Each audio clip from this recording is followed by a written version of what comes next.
నారా చంద్రబాబు నాయుడు గారు. ఈ పేరు నాలాంటి చాలామందికి ఒక ఎమోషన్. ఆయనలా ఒక్క నిమిషం బతికితే చాలు అనుకునేటటువంటి బతుకులు నాలాంటి చాలామందివి. ఆయన దృష్టి ఒక్కసారి మన మీద పడితే జీవితకాలంలో చాలు అనుకునేటటువంటి బ్రతుకులు నాలాంటి చాలామందివి. వీటికి రుజువులు కూడా ఉన్నాయి. మొన్న ఈ మధ్య ఆయనను అక్రమంగా అరెస్ట్ చేసినప్పుడు మన రాష్ట్రంలోనే కాదు, మన దేశంలోనే కాదు, పక్క దేశాల్లో కూడా, దేశ విదేశాల్లో చంద్రబాబు నాయుడు గారికి మద్దతుగా ఆయన ద్వారా లబ్ధి పొందిన చాలామంది, అనేక మంది, వేలాది మంది ఆయన కోసం యాగాలు చేశారు, యజ్ఞాలు చేశారు, నిరాహార దీక్షలు చేశారు, పోరాడారు. అయితే అట్లాంటి వ్యక్తిని ఒక లోఫర్ నా కొడుకు వాడి నోటికొచ్చినట్లు వాగుతూ ఉన్నాడు. అమ్మకి, పెళ్ళానికి, కూతురికి తేడా తెలియనటువంటి ఒక ఎదవ నా కొడుకు వాడి నోటికొచ్చినట్లు వాగుతూ ఉన్నాడు. వాడి సరదా ఏంటో, వాడి గురించి ఏంటో ఒకసారి. యాక్చువల్లీ మన పార్టీ లైన్ కాదు ఇట్లా మాట్లాడటం, తెలుగుదేశం పార్టీ లైన్ కాదు.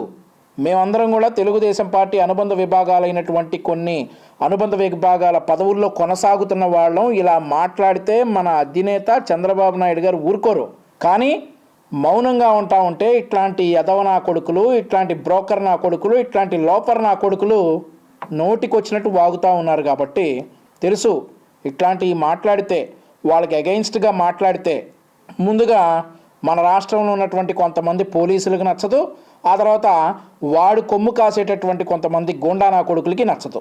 అయినా కానీ నా అధినేతని, నా నాయకుడిని అంటా ఉన్నాడు కాబట్టి వీడికి సరదా తీర్చాల్సిన బాధ్యత నాకుంది. కాబట్టి మా పార్టీ అధినేత చంద్రబాబు నాయుడు గారు నా మీద వేటేసినా సరే, పోలీసులు నన్ను అరెస్ట్ చేసినా సరే, ఆర్ఎల్స్ వాడి గుండా నా కొడుకులు నా మీద గొడవకు వచ్చినా సరే, ఈరోజు మాట్లాడాల్సింది నేను మాట్లాడేస్తా, తర్వాత కాన్సిక్వెన్సెస్ అయినా కానీ నేను ఫేస్ చేస్తానని చెప్పేసి ఈ సందర్భంగా చెప్పుకుంటూ, ముందుగా టీపీ అఫీషియల్ సోషల్ మీడియా ఉంది కదా, ట్విట్టర్లో నిన్న ఈ బాంబోతు నా కొడుకు మాట్లాడిన వీడియో పెట్టారు. వీడియో పెడితే సరే కామెంట్స్ ఏమొచ్చాయా అని నేను చూసా. ఆ వీడియోలోకి వెళ్ళే ముందు ఆ కామెంట్లో ఒక అభాగ్యుడు పెట్టిన కామెంట్ ఏంటంటే, అయ్యా చాలా రోజుల నుండి నేను మీ చుట్టూ తిరుగుతూ ఉన్నాను, కానీ నాకు న్యాయం జరగట్లేదు. దయచేసి ఎన్ సుబ్బారావు అనే అతను ట్విట్టర్ ద్వారా 9 నెలల నుండి శరీరం నొప్పులు విపరీతంగా ఉన్నాయి, నొప్పులు తట్టుకోలేక కొన్నిసార్లు నిద్ర మాత్రలు వేసుకుని నిద్రపోతున్నాను, యూరిన్ గంటకు 5 సార్లు వస్తుంది, మోకాళ్ళ నొప్పి 9 నెలల నుండి, యాంకిల్ నొప్పి, కడుపుల నొప్పి ఎక్కువ, ఆకలి ఉన్నవి, ఇప్పటికి 6 సార్లు సూసైడ్ అటెంప్ట్ చేశాను, హెల్ప్ మీ జగనన్న అని అతని బ్లడ్ రిపోర్ట్స్, అతని మొత్తం రిపోర్ట్స్ అన్నీ కూడా అందులో పెట్టాడు. హెల్ప్ మీ జగనన్న అన్నాడు కాబట్టి, కనీసం మీ కార్యకర్త కాబట్టి, నీ ఫోటో పెట్టుకున్నాడు కాబట్టి ఇతనికైనా న్యాయం చేయాల్సిందిగా తెలుగుదేశం పార్టీ తరపున ముఖ్యమంత్రిని డిమాండ్ చేస్తూ ఉన్నాం. ఇక కథలోకి వస్తే, ఈ బోగ్గాడు ఏం మాట్లాడాలి ఇప్పుడు విని ఈ బోగ్గాడి మాటలకి దురద తీర్చేద్దాం. నన్ను ఆంబోతు అనగానే ఆయన గుర్తు రావాల్సింది ఏంటంటే, ఆంబోతులకు ఆవుల్ని సప్లై చేసి రాజకీయాల్లో ఎదిగినటువంటి వ్యక్తి నారా చంద్రబాబు నాయుడు గారు.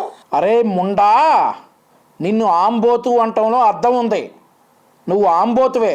ఎందుకంటా ఉన్నావంటే, బాధ్యత గల పదవిలో ఉండి 2 సార్లు లోఫర్ పనులు చేస్తా దొరికిన ఆంబోతు నా కొడుకు నువ్వు. 2 సార్లు నీ కూతురు వయసు ఆడపిల్లలతో తైతక్కలాడతా, వాళ్ళ ఒంటి మీద వ్యాపారం చేయడానికి బేరాలాడతా దొరికిన ఎదవ నా కొడుకు నువ్వు. కాబట్టే నిన్ను ఆంబోతు అన్నాడు ఆయన. ఆయన్ని తిరిగి అంటంలో నీకేమన్నా అర్హత ఉందారా? ఏమన్నా అర్హత ఉందా? 40 సంవత్సరాల రాజకీయ జీవితంలో ఎప్పుడూ లేనటువంటి మచ్చ, లోఫర్ నా కొడక. ఆడపిల్లల్లాగా చూడకుండా అంగట్లో సరుకుల్లా చూసే లోఫర్ నా కొడక. నువ్వంటే సరిపోయిందా ఆయన్ని? నీ వయసుకి నువ్వు చేసే పనులకి ఏమన్నా అర్థం ఉందారా? నీ ఆశలు, నువ్వు చంద్రబాబు నాయుడు గారు నన్ను అంత తోడివా నువ్వు? 2 సార్లు ఆడపిల్లలతో తైతక్కలాడుతూ అడ్డంగా దొరికిన ఎదవ నా కొడుకువి నువ్వు. మా అధినేత నన్ను అంత తోడివా?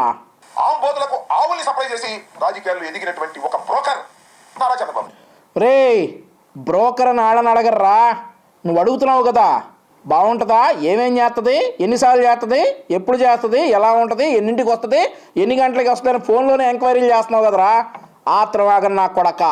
నిన్నంటారా బ్రోకర్ నా కొడక, బ్రోకర్ అని. చంద్రబాబు నాయుడు గారిని అంటావురా నువ్వు? నిన్ను అంటావులో అర్థం ఉంది. నువ్వు 2 సార్లు తైతక్కలాడుతా దొరికావు, మా దగ్గర ఆధారాలు ఉన్నాయి అంటాం. బాధ్యత గల ప్రతిపక్షం ఇట్లాంటి యదవనా కొడుకులనా మంత్రులుగా చేసేదని మేము అంటాం. మాకు అర్హత ఉంది. నీకేం అర్హత ఉందిరా లోపర్ నా కొడక అంటానికి? కేజ్రీవాల్ ఏ పెద్ద పెద్ద ఉపన్యాసాలు చెప్తున్నాడు. రా కదలి రా అంటాడు. ఎక్కడ వచ్చేది కదిలిచ్చేది రా అంటే ఎవరు వస్తారు? అరే రా కదలిరా కార్యక్రమానికి జనం ఏ రకంగా వస్తున్నారో చూసి మైండ్ పోయినట్లు ఉంది నీకు. లక్షల్లో తరలొచ్చారు రా, లక్షల్లో వచ్చారు. కనిగిరికి, తిరువురికి, ఆచంటకి ఇంకో 22 కార్యక్రమాలు ఉన్నాయి. ఈలో బీపీ వచ్చి పోయేటట్టున్నావు.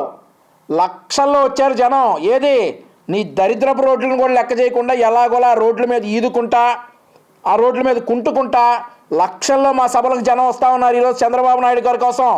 వాళ్ళంతా కూడా ఒక్కసారి చంద్రబాబు నాయుడు గారిని చూస్తే చాలు, ఒక్క నిమిషం చంద్రబాబు నాయుడు గారి లాగా బతికితే చాలు అనుకునేటటువంటి వ్యక్తులు రాష్ట్ర ప్రజలందరూ కూడా ఈరోజు లక్షల్లో తరలిస్తూ ఉన్నారు. లోఫర్ జగన్మోహన్ రెడ్డి వస్తా ఉంటే పారిపోతా ఉన్నారు. విజువల్స్ చూస్తావా? రా కదలి రా అంటే అక్కడ చచ్చింది గొర్రె. తెలుగుదేశం చచ్చింది. ఇంకా రా అంటే అది తెలుగుదేశం సచ్చుంది, తెలుగుదేశం చంపుతా, తెలుగుదేశం పాతేస్తా అన్న ఒక ఆయన చొక్కల్లోకి ఎక్కాడు. నల్లమల అడవుల్లో పావురాల గుట్టల్లో చొక్కల్లోకి ఎక్కాడు ఒక ఆయన. ఇలాగే ప్రగల్భాలు పలికి ఇప్పుడు ఆయన గురించి ఎందుకులే కానీ నోరు అదుపులో పెట్టుకోకపోతే ఇక ముందు ముందు కదిలిరా అంటే కదిలి వచ్చే పరిస్థితి లేదు. నువ్వే కాదు, నీ పక్క తెచ్చుకున్న దత్తపుత్రుడు ఆయన పేరేంటి పవన్ కళ్యాణ్ గారు, ఆయన రా అన్నా కూడా కదిలి వచ్చే పరిస్థితి లేదు. అంతగా సర్వనాశనం. అరే ఆయన ఒక్కసారి రోడ్డు మీదకి వస్తాడు, నువ్వు రారా రోడ్డు మీదకి. పవన్ కళ్యాణ్ గారు ఒక్కసారి రోడ్డు మీదకి వస్తారు, నువ్వు రా. అదే రోడ్డు మీదకి రా, నువ్వు ఏం జరిగిద్దో చూద్దాం తర్వాత. పవన్ కళ్యాణ్ గారు సరదాగా రోడ్డు మీదకి వస్తారు, నువ్వు కూడా రా. రాగలవా? ఛాలెంజ్ స్వీకరిస్తావా? నీకు దమ్ముందా? పవన్ కళ్యాణ్ గారు రోడ్డు మీదకి వచ్చినప్పుడు ఆయనతో పాటు రోడ్డు మీద రావడానికి నీకు దమ్ముందా? టీవీల ముందుకు ఎందుకు రా మురుగుతావు? రోడ్డు మీదకి రా. చేశావు. ఎన్టీ రామారావు గారు పెట్టినటువంటి రాజకీయ పార్టీని సర్వనాశనం చేసి చంపేసి రా కదలిరా రా కదలిరా అంటే వచ్చే పరిస్థితి ఏమీ లేదయ్యా. నువ్వు మీ అబ్బాయి సర్వనాశనం చేశారు ఆ పార్టీని. ఇంకా లోకేష్ గారు, చంద్రబాబు నాయుడు గారు సర్వనాశనం చేసింది వైసీపీని రా. ఈరోజు ఆట ఆడకుండానే డక్అవుట్ అవుతున్న వాళ్ళు అందరూ మీ పార్టీలోనే ఉన్నారు. నిన్న ఒక ఎస్సీ మహిళ, ఎస్సీ సింగనమల ఎమ్మెల్యే మీ పార్టీ గురించి ఏకి పడేసింది గంట సేపు లైవ్లో ఫేస్బుక్లో. అదే ప్రాంతం నుండి మొన్న ఒక ఎస్సీ ఎమ్మెల్యే బాబు గారు ఆయన చెప్పాడు మీ పనితనం. ఇప్పుడు మీకు చంద్రబాబు నాయుడు గారిని, లోకేష్ గారిని తిడితేనే కేసులో మీకు సీట్లు వస్తాయి కాబట్టి మీ ఆరాటం అంతా. సరే ఆరాటపడు. బతికేది లేదు, చచ్చేది. పవన్ కళ్యాణ్ వచ్చినా లేకపోతే ఇంకొకరు వచ్చినా అది బతికేది కాదు, చచ్చేది కాదు. నేను మనం చేస్తున్నా మీకు అసలు రాజకీయంగా మీరు ఏదో మ్యానిపులేషన్ తో బతికినటువంటి వ్యక్తులు. ఒరే మ్యానిపులేషన్లు అంటే అవి కాదు రో, మ్యానిపులేషన్లు అంటే వేరే చాలా ఉన్నాయి. బాబాయిని వేసేసి మన స్టే మీద ఉన్న యాక్సీ పేపర్ ఉంది కదా, అందులో చంద్రబాబు నాయుడు గారి పేరుని రాయటాన్ని మ్యానిపులేషన్ అంటారు. బాబాయిని వేసేసిన కేసులో అరెస్ట్ చేయడానికి సిబిఐ వాళ్ళు వెళ్తే అమ్మని తీసుకుని వెళ్ళి హాస్పిటల్లో పడుకోబెట్టి దాన్ని అంటారా మ్యానిపులేషన్ అని. అరే నువ్వు మొన్న ముప్పాళ్ళు వెళ్ళావు కదా, ముప్పాళ్ళ అది సాక్షి పేపర్లో రాకుండా, సాక్షి టీవీలో రాకుండా, మిగిలిన ఛానల్స్లో రాకుండా నువ్వు పడిన తప్పని మ్యానిపులేషన్ అంటారు. నేను చెప్పులతో కొట్టారంట కదా అక్కడ ముస్లిం యువత మొత్తం, ఆ ముప్పాళ్ళ గ్రామస్తులందరూ నేను చెప్పులతో కొట్టారంట కదా, దాన్ని బయటపడకుండా నువ్వు చేసేటటువంటి లోఫర్ పనుల్ని మ్యానిపులేషన్ అంటారు. ఇంకోటి కూడా అంటారు మ్యానిపులేషన్ అనేసి. నీ ఆడియో బయటికి రాగానే అది నాది కాదన్నావు చూడు రోడ్డు మీదకి వచ్చి, దాన్ని అంటారా ముండా మ్యానిపులేషన్ అని. నారా చంద్రబాబు నాయుడు గారు ఎన్టీ రామారావు పార్టీ పెట్టినప్పుడు 1983లో కాంగ్రెస్ పార్టీలో ఉన్నాడు. ఎవరు తెలియదు కాంగ్రెస్ పార్టీలో ఉండి ఇందిరాగాంధీ నన్ను ఆదేశిస్తే మా మామ మీద కూడా పోటీ చేస్తాను ప్రగల్భాలు పలికినటువంటి. ప్రగల్భాలు అనర్రా దాన్ని. ఆ రోజు ఆయన పార్టీలో ఉన్నారు కాబట్టి ఆ పార్టీకి విధేయంగా ఉండి నేను పార్టీ కుటుంబానికంటే ముందు ప్రజాసేవే నాకు ముఖ్యం, నేను నమ్ముకున్న పార్టీయే నాకు ముఖ్యం అని అనుకున్నారు కాబట్టి తన మామగారి మీద అయినా కానీ పోటీ చేస్తానన్న మాట అన్నారు. ఈరోజు మీ ఇంట్లో మీ చెల్లి ఏమంటుందో చూసుకోండి, సునీత గారు ఏమంటున్నారో చూసుకోండి, షర్మిల గారు ఏమంటున్నారో చూసుకోండి. కాంగ్రెస్ పార్టీ అధిష్టానం ఆదేశిస్తే పులివెందుల నుండి నేను పోటీ చేస్తానని షర్మిల గారు అనొచ్చు, కడప నుండి నేను ఎంపీగా పోటీ చేస్తానని సునీత గారు అనొచ్చు. తప్పేంటి అందులో? తప్పేంట్రా అందులో? ఆ రోజు అన్నారేమో, తప్పేంటి అందులో? రేపు నీ చెల్లెళ్ళిద్దరూ ఒకళ్ళు ఎంపీగా ఒకళ్ళు ఎమ్మెల్యేగా పోటీ చేస్తారేమో, ఏంటి తప్పు అందులో? లోపరగా అధికారం కోసం ఏ గడ్డైనా కలిచేటటువంటి వ్యక్తి నారా చంద్రబాబు నాయుడు గారు. అధికారం కోసం ఏ గడ్డైనా కరవటం అంటే, ఒరే సిపిఎస్ రద్దు చేసేస్తాను వారంలో అన్నాడు కదా, దాన్ని అంటారు అధికారం కోసం ఏ గడ్డైనా కరవటం అనేసి. పింక్ డైమండ్ అన్నారు కదా చంద్రబాబు నాయుడు గారి ఇంట్లో, దేవుణ్ణి కూడా వాడుకున్నాను కదరా మీరు. దేవదేవుణ్ణి కూడా వదలకుండా ఆయన గురించి కూడా ఆరోపణలు చేశారు కదా, దాన్ని అంటారు లోఫర్. అధికారాన్ని కూడా అడ్డం పెట్టుకుని అధికారం కోసం ఏ గడ్డైనా తింటామని దాన్ని అంటారు. బాబాయిని వేసేసిన దాన్ని అంటారు. ఇక ఆ తర్వాత ఇట్లా చెప్పుకుంటా పోతే నీ బతుకంతా ఇట్లా బయటపడిద్ది. అధికారం కోసం ఎవరినైనా మోసం చేసే వ్యక్తి నారా చంద్రబాబు నాయుడు గారు. అవునవునవునవునవును. అధికారం కోసం ఇంట్లో కొంపలు కూల్చి ఇళ్లలో వాళ్ళని చంపేసే బతుకు మీది అని చెప్పేసి రాష్ట్ర ప్రజలందరికీ అర్థమైంది. పూర్తిగా అర్థమైపోయింది రాష్ట్ర ప్రజలకి. అర్థమైపోయింది. కారణం డాక్టర్ వైఎస్ రాజశేఖర రెడ్డి గారు ముఖ్యమంత్రిగా ఉండి నాయకుడిగా ఉండి ఆయన నిజ స్వరూపాన్ని రాష్ట్ర ప్రజలకు చూపించాడు. మళ్ళా జగన్మోహన్ రెడ్డి అధికారంలోకి వచ్చి ఆయన నిజ స్వరూపాన్ని ఒక రకంగా జగన్మోహన్ రెడ్డి అధికారంలోకి రావడంతో చంద్రబాబు నాయుడు గారి విలువ ఆంధ్రప్రదేశ్ రాష్ట్ర ప్రజలకు తెలిసిందిరా. అదే గనక జగన్మోహన్ రెడ్డి 2019లో ప్రతిపక్షంలో ఉన్నట్టయితే గనక జగన్మోహన్ రెడ్డి గారు చెప్పేటటువంటి సోది మొత్తం జనాలు ఇంకా నిజమని నమ్ముతా ఉండేవారేమో. 2019లో జగన్మోహన్ రెడ్డి అధికారంలోకి రాబట్టే చంద్రబాబు నాయుడు గారి విలువేంటో, ఈ జగన్మోహన్ రెడ్డి నిజస్వరూపం ఏంటో ఆంధ్రప్రదేశ్ రాష్ట్ర ప్రజలకు తెలిసింది అని చెప్పేసి నేనంటున్న మాట కాదు. నువ్వు ఎక్కడైనా వెళ్ళి నిన్ను మన కొట్టారు కదా, చెప్పులతో కొట్టారు కదా, చెప్పులకు పేడ రాసి కొట్టారు కదా, ఆ ఊరు వెళ్ళినా కానీ చెప్తారు నీకు. ముప్పాళ్ళ గుర్తుపెట్టుకు, ఊరి పేరు మర్చిపోతావేమో. చక్కగా చంద్రబాబు నాయుడు గారు ఇల్లు లేనటువంటి వ్యక్తులు నారా చంద్రబాబు నాయుడు గారు, లోకేష్, పవన్ కళ్యాణ్కి ఇల్లు లేదు పాపం ఈ రాష్ట్రంలో. మళ్ళీ ఇల్లు లేదేంద్ర లోపార్, ప్రతి తెలుగోడి ఇల్లు చంద్రబాబు నాయుడు గారిదే, పవన్ కళ్యాణ్ గారిదే. ఎన్ని ఇళ్ళు కావాలి? ప్రతి ఒక్కళ్ళు ఈరోజు చంద్రబాబు నాయుడు గారిని, పవన్ కళ్యాణ్ గారిని ఓన్ చేసుకున్నారా. మా మనుషులు, మా కోసం పుట్టిన మనుషులు, మా కోసం పోరాడుతున్న మనుషులు అని చెప్పేసి ఓన్ చేసుకున్నారు. ఇంకా వాళ్ళకి ఇల్లు ఎందుకురా? కొన్ని కోట్ల హృదయాల్లో ఉన్నారా చంద్రబాబు నాయుడు గారు, లోకేష్ గారు. నీకు కావాలేమో ముండా ఇల్లు, వాళ్ళకి కొన్ని కోట్ల ఇళ్ళు ఉన్నాయి ఆంధ్రప్రదేశ్ రాష్ట్రంలో. మా చేతి ఎందుకు అనిపించుకుంటారు? మేము ఆంబోతులు అంటారు. ఏంటి మేము ఆంబోతులు, ఎట్లా ఆంబోతులు చెప్పబ్బా? నువ్వు ఎట్లా ఆంబోతు అంటే, సంజన వయసు ఎంతరా?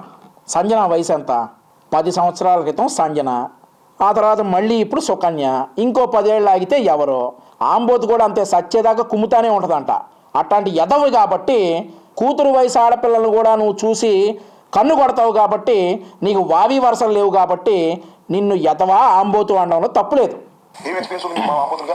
నేను పిచ్చి మాటలు మాట్లాడు, స్థాయి తక్కువ మాటలు మాట్లాడమాకండి నారా చంద్రబాబు నాయుడు గారు. అసలు నిజమేరా, నిజమే. నీకు మేమే ఎక్కువ. చంద్రబాబు నాయుడు గారు లాంటి వ్యక్తి నీ గురించి మాట్లాడాడంటే నీ అదృష్టం అనుకోరా ముండా. మీకు మేమే ఎక్కువ. ఇక చంద్రబాబు నాయుడు గారిని విమర్శిస్తావా నువ్వు? ఎందుకు నీ బ్రతుకెందుకు నాకు అర్థం కాలేదు. నీ బ్రతుకంతా ఆంబోతులకు ఆవుల్ని సప్లై చేసే దౌర్భాగ్యమైన బ్రతుకు బతికినటువంటి నువ్వు ఇవాళ ప్రగల్భాలు పలుకుతా ఉన్నావు. చంద్రబాబు నాయుడు గారి బ్రతుకు గురించి నువ్వు ఎత్తే ముందు అసలు నీ బతుకేందిరా? నీ బతుకేంటి అసలు? ఒక్కసారి అసలు విలువ ఉందా? సొంత కులంలో విలువ లేదు, వాళ్ళని కూడా ఏ మాట పడితే ఆ మాట అన్నావు.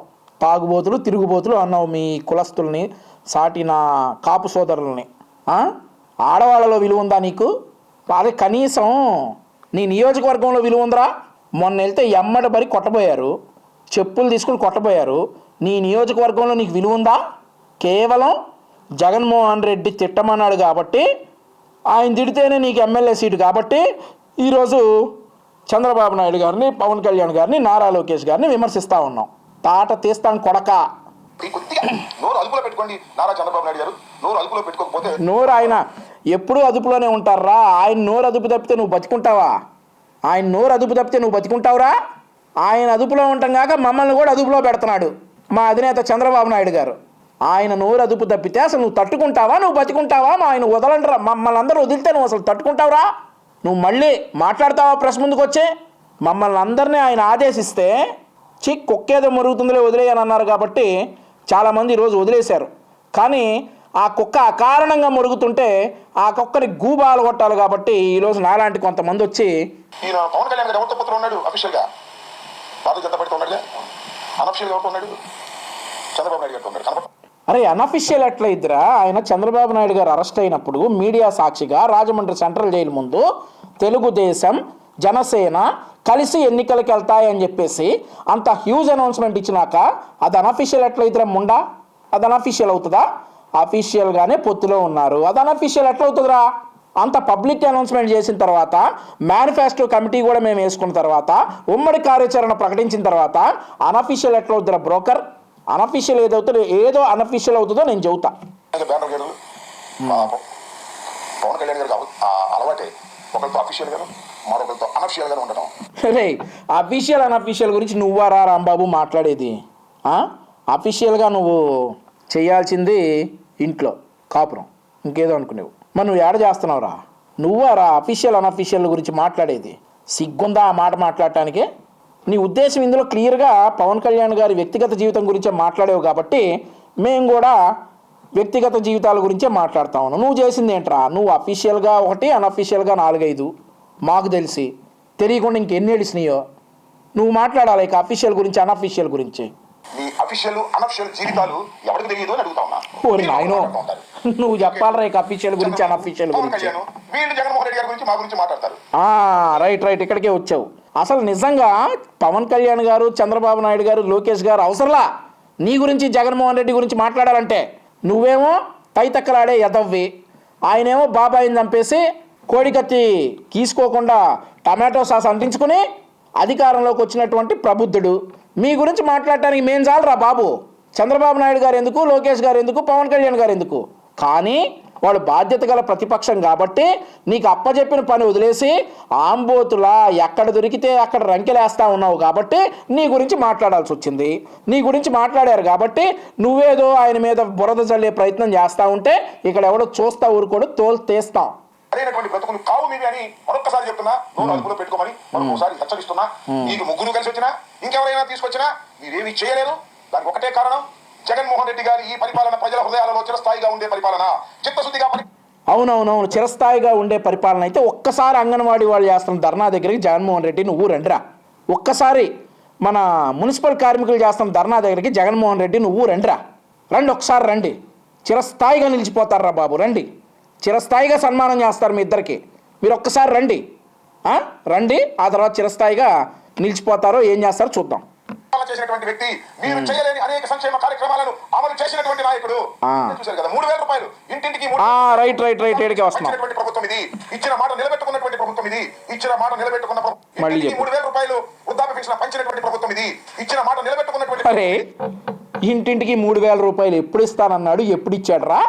ఎన్నికలకు 2 నెలల ముందు ఇచ్చి ఇంటింటికి 3,000 రూపాయలు ఇచ్చేశాడు జగన్మోహన్ రెడ్డి అని చెప్తా ఉన్నావు. ఇక్కడ సత్తెనపల్లి నియోజకవర్గంలో తీసుకుందాం.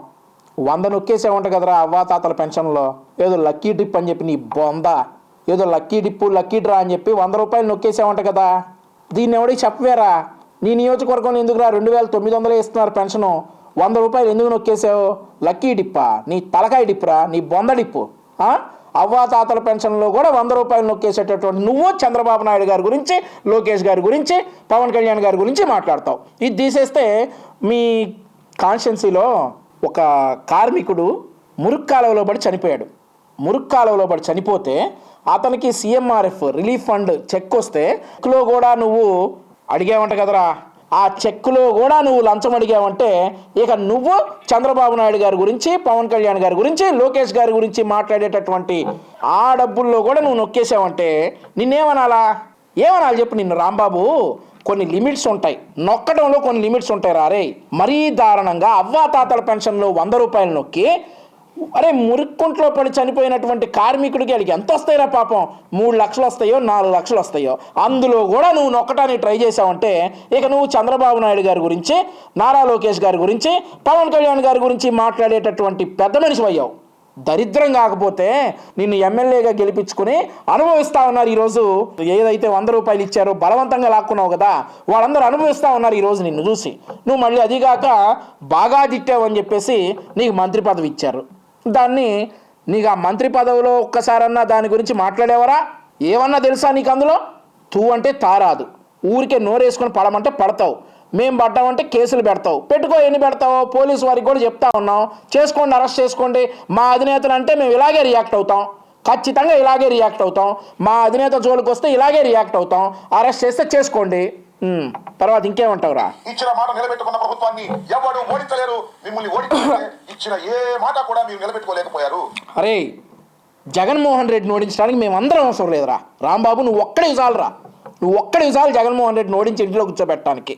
నీ వీడియోలు, నీ తైతక్కలన్నీ రాష్ట్రం చుట్టూ తిప్పితే ఛీ ఇట్లాంటి యదవనా కొడుక్క మంత్రి పదవి ఇచ్చింది జగన్మోహన్ రెడ్డి అని చెప్పేసి అమ్మలక్కలు ఓడిస్తారా. 100 రూపాయలు నొక్కేసావు చూడు, వాళ్ళు ఓడిస్తారా నిన్ను. మున్సిపల్ కార్మికుడి సీఎంఆర్ఎఫ్ డబ్బుల్లో కూడా నొక్కేయడానికి ట్రై చేసావు చూడు, వాళ్ళు చాలరా నిన్ను ఓడించడానికి. మేమందరం అవసరంలా, మేమందరం ఏదో పోరాడుతున్నాం ఖచ్చితంగా ఇవన్నీ ప్రజల్లోకి తీసుకెళ్తున్నాం కాబట్టి నీ నోరేసుకుని ఇట్లా పడతా ఉన్నాం. ఇంకా చూద్దాం. అందువల్ల మిమ్మల్ని తుక్కుతుగ్గా ఓడించారు. ఇచ్చిన మాట నిలబెట్టుకున్న వ్యక్తి, మేనిఫెస్టోలో 98% ఫుల్ఫిల్ చేసినటువంటి వ్యక్తి. ఒరే ఈ మాట మళ్ళీ అనబాగరా బాబు. ఇక్కడంటే అన్నావు, రోడ్డు మీదకి వచ్చి అంటే జనం చెప్పులతో కొట్టేటట్టున్నారు. మేనిఫెస్టోలో 98% అదర్ సబ్జెక్ట్ కాబట్టి ఈ సబ్జెక్ట్లోకి వెళ్ళం. 98% కాదు కదా, 0.98% కూడా మీరు అమలు చేయలేదని చెప్పేసి కరాఖండిగా చెప్తాం. జగన్మోహన్ రెడ్డి గారు జగన్మోహన్ రెడ్డి గారిని ఓడించడం కానీ, గద్దె దించడం కానీ, లేదా ఓట్లు చేరకోకుండా జాగ్రత్త పడినా మీ వల్ల కాదని కూడా ఈ సందర్భంగా నువ్వు ఒక్కడికి చాలరా బాబు. కాదు, ముగ్గురు కాదు, నలుగురు కాదు, కట్టగట్టు రండి. అందరినీ చిత్తుగా ఓడించి జగన్మోహన్ రెడ్డి గారికి అధికారం ఇవ్వడానికి పేద ప్రజానీకం, బడుగు బలహీన వర్గాలు సిద్ధంగా ఉన్నాయనే విషయాన్ని ముప్పాళ్ళు ఒకసారి ఇదే మాట చెప్పు. ముప్పాళ్ళ నువ్వు మొన్న పోయావు చూడు, ఆ ఊరెళ్ళి ఇదే మాట చెప్పు. నేను ఒక మాట చెప్తానండి, మీరు పెట్టుకోండి. ఏమన్నారండి కుప్పం వెళ్ళి నారా చంద్రబాబు నాయుడు గారు ఏ వాగ్దానం చేశాడండి? కుప్పంలో బ్రహ్మాండమైన వాగ్దానం చేశాడు. కుప్పం ఏమన్నా కొత్త? చంద్రబాబు నాయుడు గారు కొత్తగా నిలబడుతున్నాడా, లేదా కొత్తగా పార్టీ పెట్టి వెళ్ళాడా, కొత్తగా కాన్స్టిట్యూన్సీకి వెళ్ళాడా? ఇన్ని సంవత్సరాలు చేయలేనంట, ఇప్పుడు అధికారం ఇస్తానంటే బ్రహ్మాండంగా చేస్తాడంట. కుప్పంలో ఎయిర్పోర్ట్ కడతాడంట. అరే లోఫర్, 26 నియోజకవర్గాల్లో 26 జిల్లాల్లో ఎయిర్పోర్ట్లు కడతానటువంటి ఎదవలు మీరు. ఆ రోజు హైటెక్ సిటీ కడతాను, యువతకు ఉద్యోగాలు ఇప్పిస్తారు అంటే నీలాంటి ఎదవ నా కొడుకులందరూ నవ్వారు. ఈరోజు పోయి అక్కడ చూసుకోండి ఎంతమంది వైఎస్ఆర్ కాంగ్రెస్ పార్టీ నాయకుల పిల్లలు 6 అంకెల జీతం తీసుకుంటా ఉన్నారా అక్కడ. హైటెక్ సిటీలో ఎంతమంది వైఎస్ఆర్ కాంగ్రెస్ పార్టీ నాయకుల పిల్లలు 6 అంకెల జీతాలు తీసుకుంటున్నారా? అంబటి రాంబాబు చెప్పు. నీలాంటి ఎదవ నా కొడుకులందరూ అప్పుడు నవ్వబట్టే, అప్పుడు నవ్వారు. హైటెక్ సిటీ కడతామంటే నవ్విన నా కొడుకులు ఇప్పుడు వెళ్ళి 6 అంకెల జీతాలు తీసుకుంటా ఉన్నారా మీ పిల్లలు? వద్దొద్ద చంద్రబాబు నాయుడు కట్టాడు, మేమందరం కూడా అక్కడ ఉద్యోగాలు చేయమని ఎందుకు రాలా? ఈరోజు అట్లాగే కుప్పంకి ఎయిర్పోర్ట్ తెస్తానని చంద్రబాబు నాయుడు గారు అంటున్నారు. అంతే చేస్తారు, అంతే చేస్తారు. అరే లోఫర్, 29,000 కుటుంబాలు చంద్రబాబు నాయుడు అనే వ్యక్తిని నమ్మి 33,000 ఎకరాలు ఇచ్చినటువంటి ఘనత చంద్రబాబు నాయుడు గారి దగ్గర. లోఫర్, అట్లాంటి ఆయన కుప్పంలో ఎయిర్పోర్ట్ కడతానంటే నమ్మకం చేస్తాం రా? నమ్ముతాం. 26 జిల్లాల్లో 26 ఎయిర్పోర్ట్లు అన్నారు, ఏమైనారా? ఒక్కటన్నా కనీసరే అసలు ఉన్న ఎయిర్పోర్ట్లకి విమానాలు మింగేస్తా ఉన్నాయి. మీరు అదేదో ఫండ్ కట్టలేదని మీరు ఇంకా చంద్రబాబు నాయుడు గారి గురించి మాట్లాడేటోళ్ళ సిగ్గుండాలా? ప్రపంచానికి అనుసంధానం చేస్తాడంట. ఎందుకే ఈ జోకులు చంద్రబాబు నాయుడు గారు? చెప్పు ఏమిటండి ఈ జోకులు? కుప్పంలో ఎయిర్పోర్ట్ వెళ్తారా? ఎక్కడ కడతారు కుప్పంలో ఎయిర్పోర్ట్? చంద్రబాబు మాట వెళ్తారా? కూరగాయలు పండిస్తారా? ప్రపంచంతో అనుసంధానం చేస్తారా? ఇన్నాళ్ళు ఏం చేశారు?